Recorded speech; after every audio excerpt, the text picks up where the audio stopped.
Hey there, horror movie tea sippers.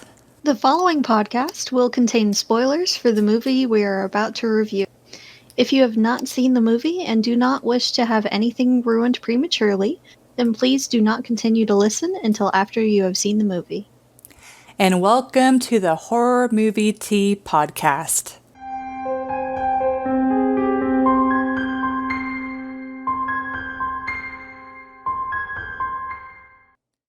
Today, for our bonus episode 3 to be exact, we are covering a creature feature that many people would be familiar with called Tremors. Yay! Yes! The 1990 movie Tremors, the original. Yes. The first in the series of 6. Yeah. It was my first time. Why they're still coming out with it is beyond me. But it was my first time seeing the movie, but I know Jess grew up with it. So, but first, before we keep going, let's talk about what tea we're drinking. I am drinking the Tazo Passion Tea, and I specifically chose my Totoro cup. Oh my god, I love this cup. I've had it for years, and yeah, I love Totoro. Look at you getting all fancy. What about you? Meanwhile, I had It was a day. So I have black tea, Bigelow black tea, and I spiked it with some peach whiskey. So, cheers, guys. All right. It got real good real fast. Yeah, I bet it did. Oh, yes.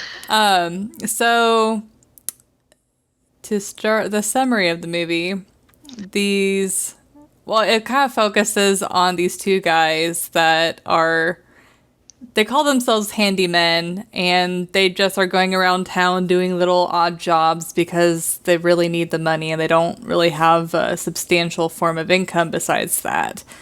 And it's kind of interesting because they just see a character on, what would you call that, a power tower or an electrical tower? Yeah, it was an electrical tower. Thank you. And they power lines. Power tower. But anyways, I like that word now. Power tower. But anyways, moving along. So they find that the guy is dead, and the reason why I'm mentioning that specifically is it's a caveat for what's to come, because they find out that the guy died of dehydration, and so they were like, oh, he's been up there 3 to 4 days at least, like, what the hell? Well, he was also the town drunk. Yes. So come to find out, there are, well, I guess 4 worm-like creatures underground that whenever they spring up, they have these little tentacle things that are also like little wormies, and then they grab your leg and drag you in, and they get blowed up, and then movie over. Okay. So they're in an area in this valley that is geographically isolated. They've got mountains on a couple of sides and cliffs on another side, so they've really only got one entrance and exit that they use on a regular basis to come and go to that valley. So the things have come into the valley from that area, and they're like having a buffet as they make their way to the center of town. And they do hunt by vibrations. Yes. And on their path, their buffet, as they're eating, a couple of people, the road gets taken out. They were eating the construction workers, and at some point there was a rock slide, and it took out the road. So they couldn't drive through that area anymore. And So their phones the are out too. yes, well the phones can't get a signal out past like the mountains and things. So they use a lot of radios in that area to talk with each other kind of in that valley. But to get a signal out, they have to like cross out of the valley, like into the mountain area and over it, basically, to get to the next town over and get a call out. So most of the movie is them trying to figure out how the hell they're gonna get out of this valley. Mm-hmm. And I still can't believe you've never seen this movie. I am sure there are people out there that are just like me. Actually, I should have asked Steven if he'd seen that movie. But oh well. Chris loves it. He says the second one is better. I like the first one, but you know. But anyways, moving on to the entertainment scale. Since I probably won't have as much to say as you, I would. This is a pretty solid 7 for me. Like, I. It's not a movie that it's not like Jaws to where, at least for me personally, that I would go back to watch over and over and over again. But it was a really good movie, and I would watch it again. The storyline was pretty solid. I wish they had expanded on what exactly the creatures were or why suddenly they were there. Which you said that they expanded on in later sequels, but I'm just focusing on the first movie. Yeah. And the only thing that was kind of not frustrating, annoying, a little tick in the back of my head is the stereotypes, the very shallow, stereotypical characters. But, I mean, honestly, for those types of movies, it's extremely typical. And so that's why I gave it a 7. I'm not going to fault it for that. There were a few things that you wouldn't see today, like the main character, Kevin Bacon, was extremely focused on, like, I like this woman. And so he's driving towards this girl and he's like, blonde hair, blue eyes, boobs from heaven, or whatever the phrase was. And I'm just like, wow, like nowadays that would like not be. I mean, he ended up, he started off like that, but then he ended up morphing. So he redeemed himself. And, He definitely had a type in the beginning.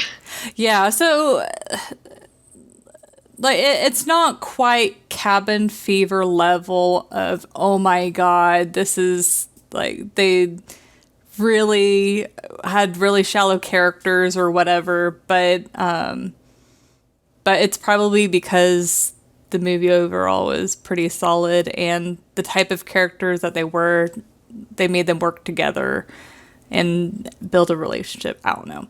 Well, and then also the fact that they had him get a love interest. I'm like, you don't have to have a love interest every single movie. But anyways, that's just me. But anyways, I'm done. I'm done.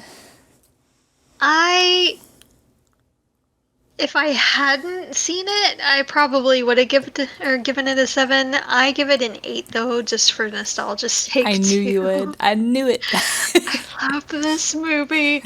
It is listed as a comedy horror, so it is more of a spoof kind of movie. They do kind of make fun of it a little bit. There's a lot of comedy elements, Mm-hmm. and they don't take it that seriously. And I mean, you can't really take this kind of creature seriously anyway. It has snake tongues. I mean, come on. They started calling one of them Stumpy because one of the tongue things got ripped off. And he keeps coming back throughout the movie, and you just see this one that's kind of flopping around. So they call it Stumpy. But it is a pretty solid story for the most part. They really honestly could have left it at just one. But they went further. And Yeah.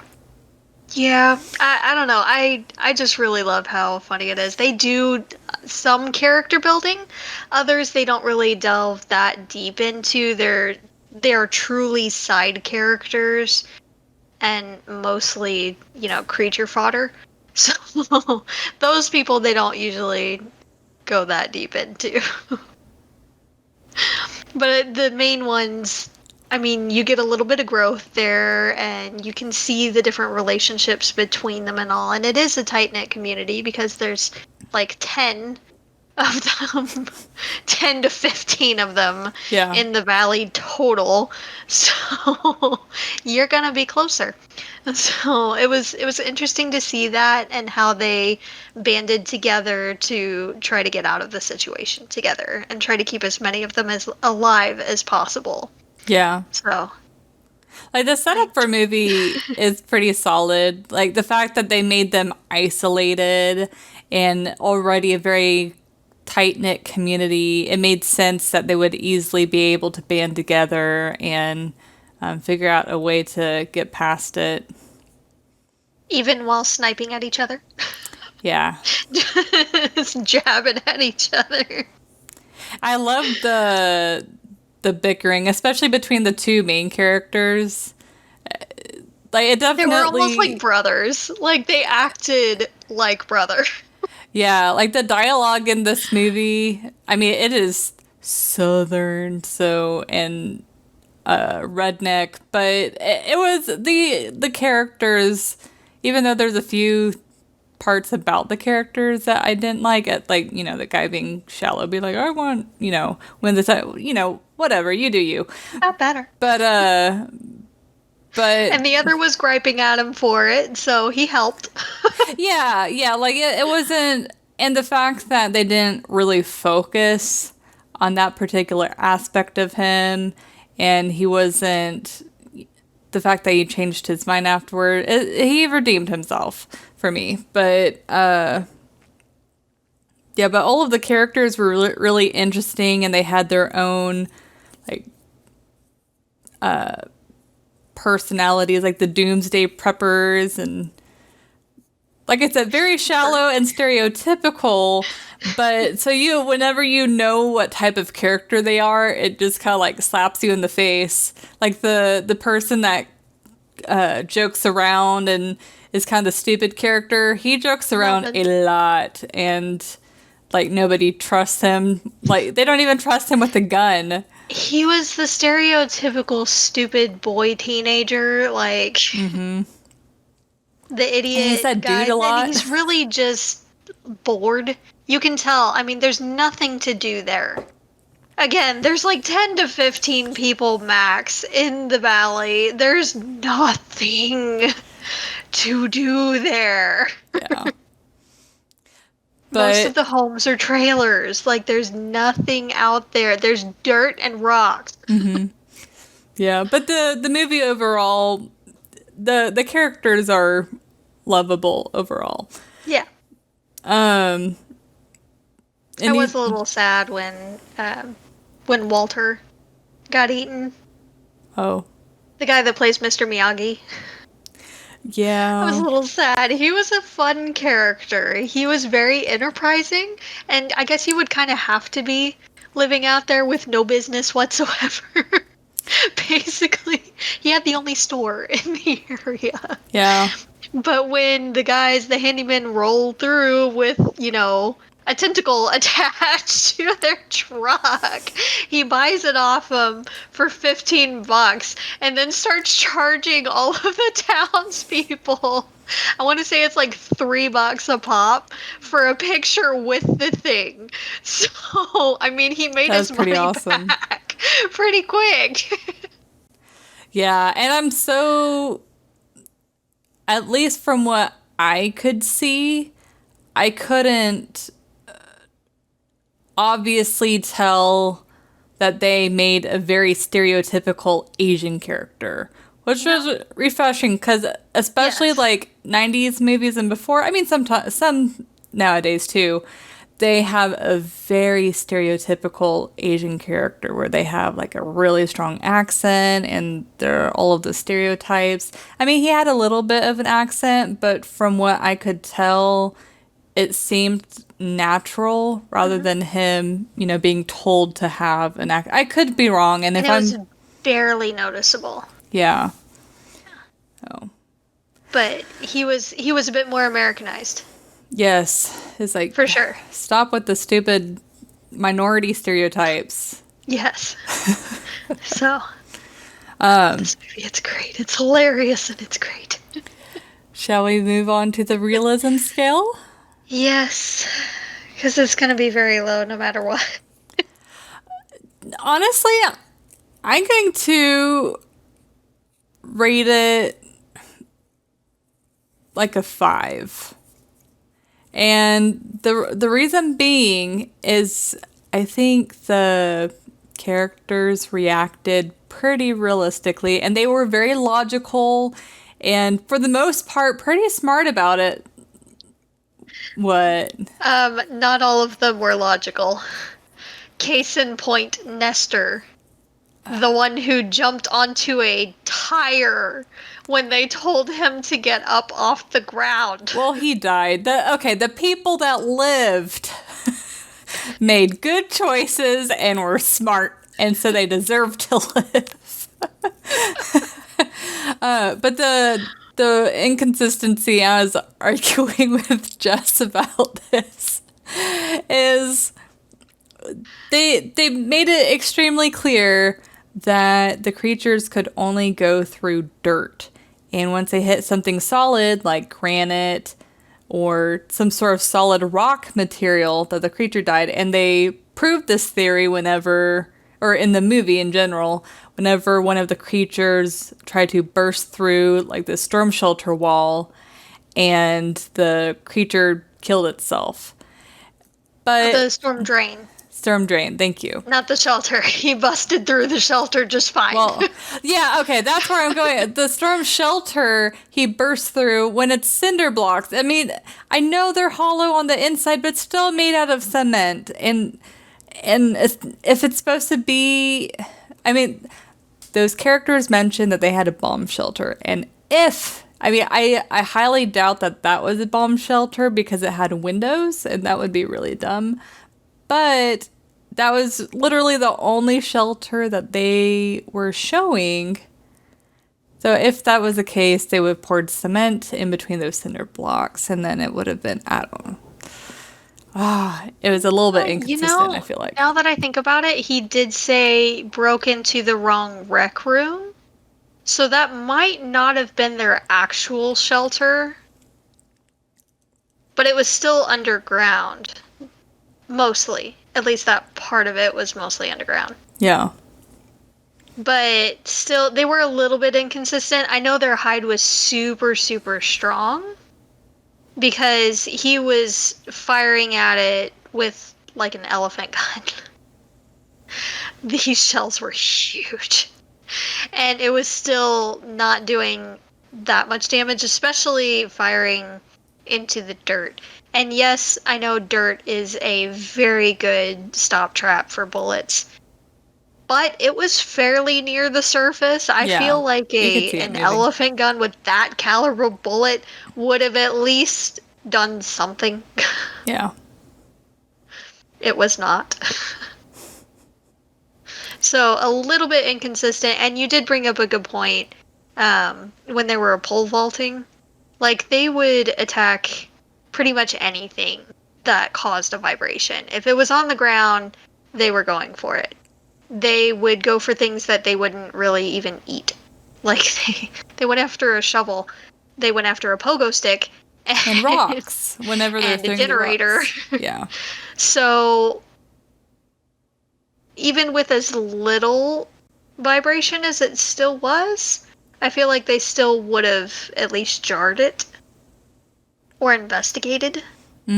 Or something. Yeah, it just seems so out of place because they tested them with the shovel, and then pogo sticks, nothing happened. And then later in the movie, they throw rocks, and then the creature is attracted. So it's like, why? Maybe because it only hit the ground once and it wasn't enough of, I don't know. But that was Like a it little bit, stayed there.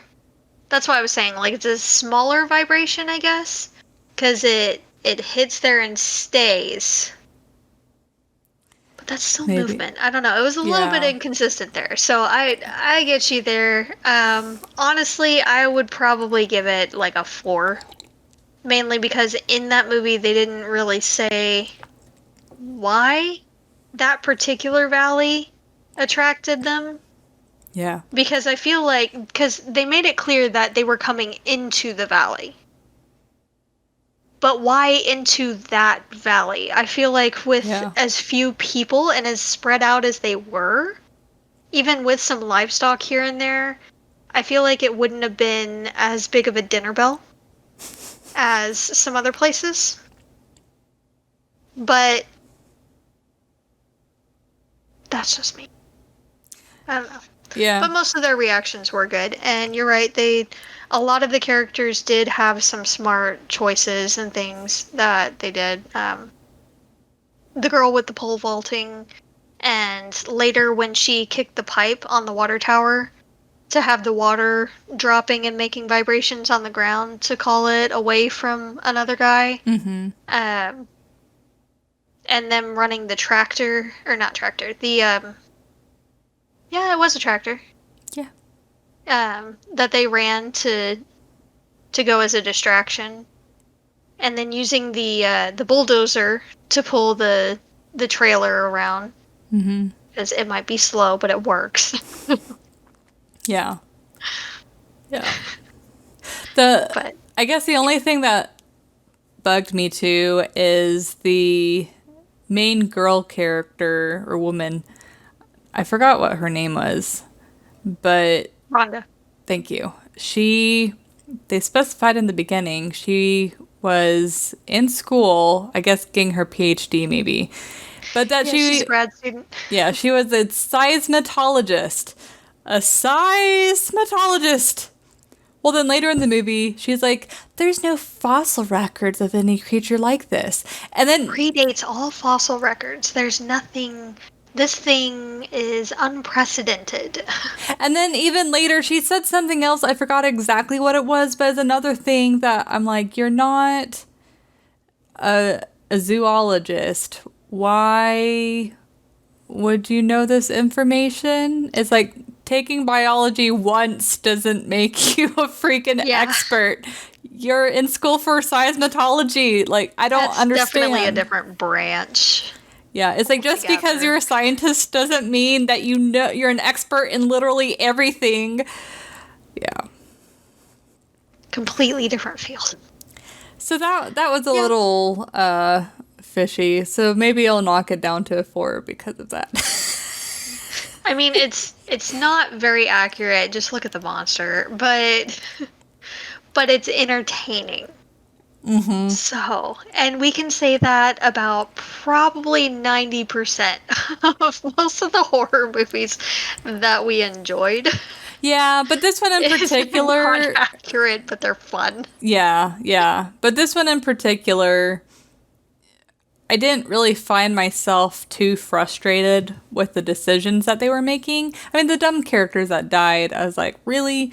But, I mean... I think it helps that the creatures were fairly intelligent.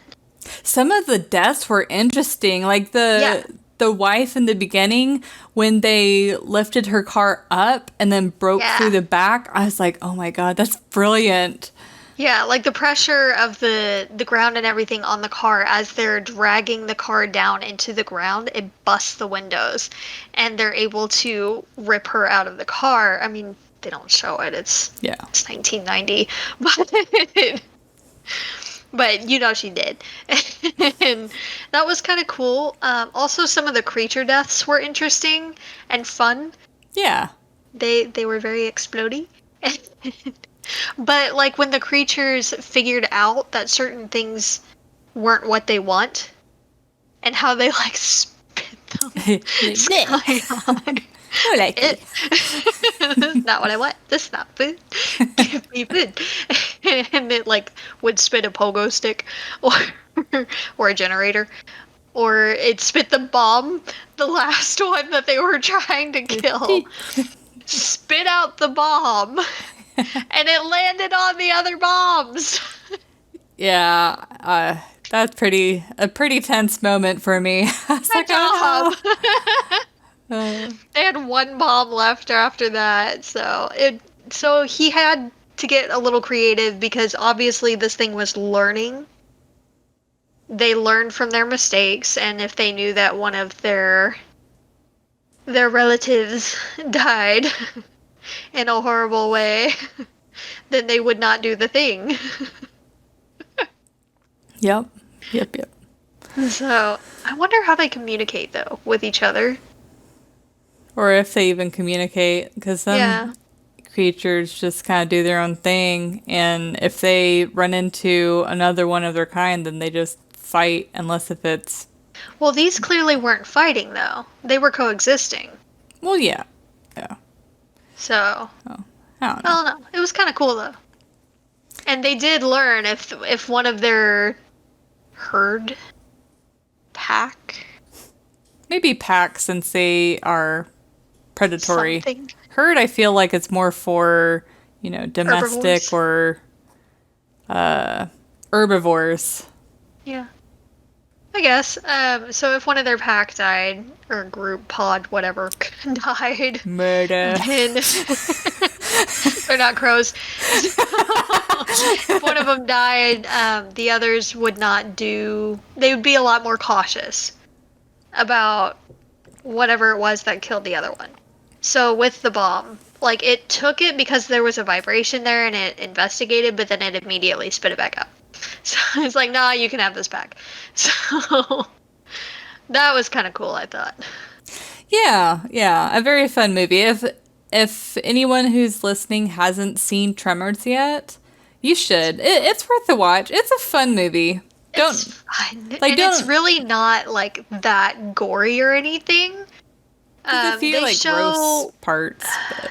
I mean, they show a couple of things, but it's like creature gore. It's not that bad. Like there were some I guess sheep. brain. I mean, there was some sheep that had bites in it here and there, and the head of that one guy, the farmer, that was in the ground covered by the hat. See, I think that one, yeah, I actually kind of screamed at that. I don't know why they didn't eat him whole, or the sheep for that matter. They were eating everyone else whole. Well, the construction worker, you get to see his remains.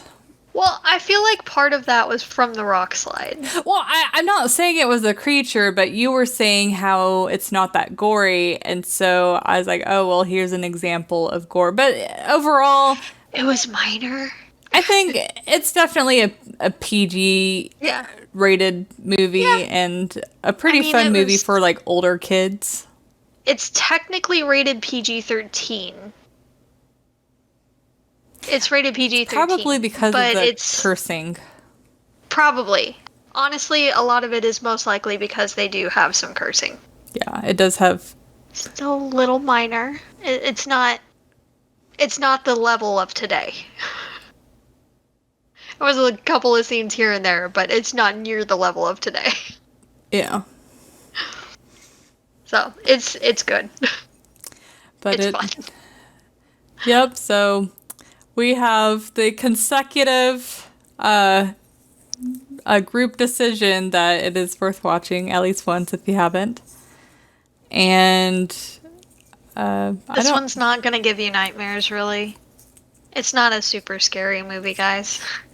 No. This is mild. It's going to have maybe one or two, like, moments. But I also jump extremely easily. You do. So you could...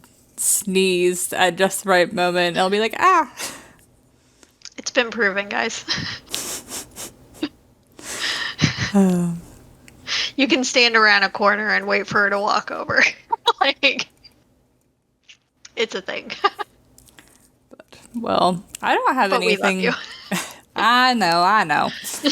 I don't have anything else to add. How about you? Nope. This is a real fun movie. Like, I feel like kids could watch it. I would watch it before then, just to because I know everyone's different with the level of like cursing and all. They do not say the F word at all. So I don't know where y'all's comfort levels are, but that one's not in there. But I watched it as a kid growing up. I loved the hell out of this movie. I laughed every time. It was fun. So, I mean, take that as you will. Demented But child. otherwise, join us next time for the next podcast. We're going to continue with our Asian horror month. And Yay! we will have another bonus episode as well for those of you that want something a little different. That's perfectly fine. We'll have this in a couple of weeks. But until then, stay safe and stay spoopy, guys. Bye. Bye.